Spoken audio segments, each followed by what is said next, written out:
Welcome back everyone. In the previous video, we saw how to use the Pi SDK, run your app in the sandbox, and authenticate the user. In this video, I'm going to walk you through the overall payment process. The process I'm about to explain is at a very high level, but even with this, you'll be able to understand what you need to do to create a payment. If you want to learn more about what's happening behind the scene, please refer to our Pi platform documentation. Now, let's begin. Throughout the process, essentially 4 parties are involved: your app server, the Pi servers, and the Pi blockchain. The most important point to remember is that all of them must be completely synchronized about the state of payment to avoid any possible race conditions. If something goes wrong, a user may pay for an item that's already given to someone else, or a user may pay for an item twice because the process gets interrupted. To avoid such cases, the Pi core team has implemented a protocol as a part of the Pi SDK, and you don't need to worry at all. With the Pi SDK, creating a payment in Pi apps is very simple. Let's have a look at create payment function.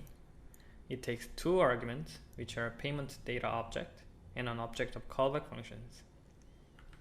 The payment data object is comprised of 3 items: amount to be paid, memo for user, and metadata for your own usage. If any of these are missing, you'll get an error. OnReadyForServer approval is a function that gets called when the payment ID is ready. Using this function, you need to pass payment ID and other relevant data to your app server. Then on your server, you should reserve an item for the user who's about to buy it and let Pi server know that you are ready to proceed. In other words, you need to make sure that your server is aware of the current payment through this function.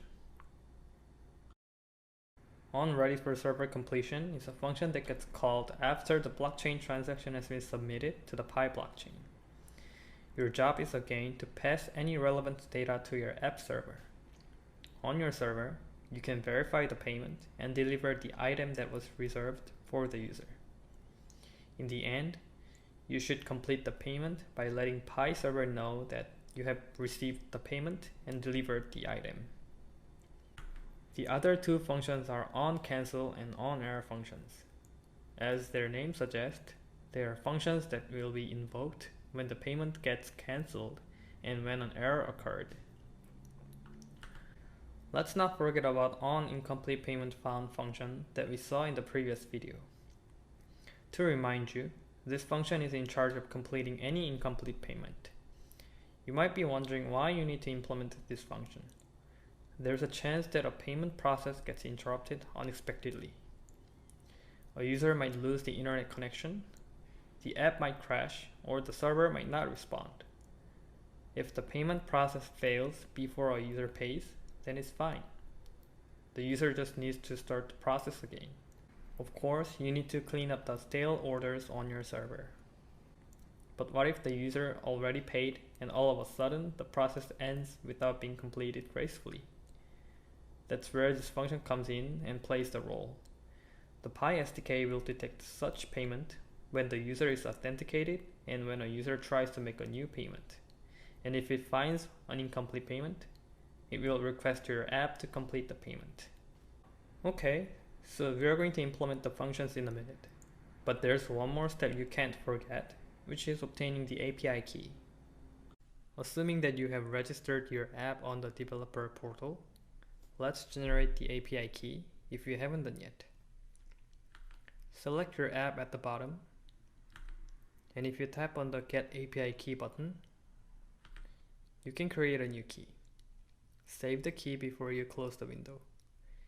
Using this key, you can hit our endpoints and update the status of the payment. We're back to our demo app, and now we are going to implement the callback functions. For the sake of time, I have prepared the code snippet. Let's fill this in together. We now all know what this is. What you want to do here is to call your server to hit our endpoint from your server.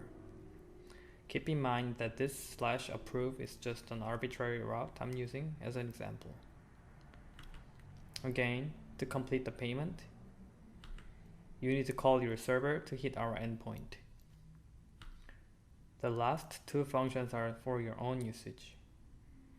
When the payment is cancelled, mark it as cancelled on your server as well. Also handle the error however you want. Now let's complete the backend. In this demo, I'm running the Node server, but you can choose any backend you prefer. Also keep in mind that the actual implementation is up to you. I'm just demonstrating a rough example to help you understand the process. First, let's see the approve route. When the payment is created, you need to reserve an item for the user and map the payment ID to the current order. Then make sure to hit approve endpoint to approve the payment. The same thing goes for the complete route as well. You can verify the payment if you want, deliver the item to user, mark the order as paid, and complete the payment by hitting complete endpoint. We shouldn't forget the incomplete route. Process the incomplete payment and hit the complete endpoint. Although I'm skipping here, don't forget to handle cancel route as well. We're finally ready to create a payment. Now that the code is ready, let's see the flow from the beginning. As soon as I tap on the button, the payment flow begins. I can see the next page only if the payment is approved from the app server. Then I can review the detail, and if I think it's correct, I'll use my passphrase to sign and submit the transaction to the Pi blockchain. Now the transaction is submitted, and we're waiting for the app server to complete the payment flow. When the app server finally completes the payment, I can see this result page, and this is the end of the demo. Thanks for watching.